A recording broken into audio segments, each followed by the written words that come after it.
talk about adverb clauses in the easiest possible way.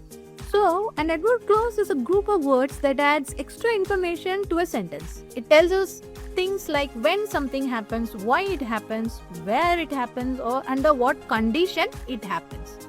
So, there are two main groups that you have to consider. So, first one is your time clause.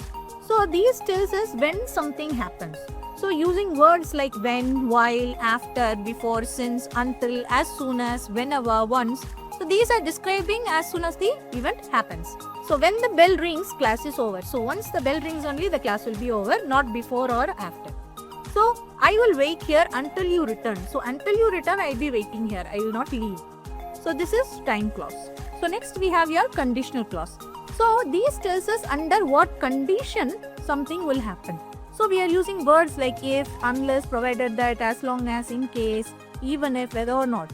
So, for example, if it rains, you will stay inside. So, if it rains, you are going to stay inside. If it doesn't, you will be going outside. Next one, unless you hurry, you will miss the bus. So, unless you hurry, you will be missing the bus because the bus is on time. So, if you are late, you will be missing the bus. So, here is the important rule that you need to follow. That if an adverb clause comes at the beginning of the sentence, you will be using a comma.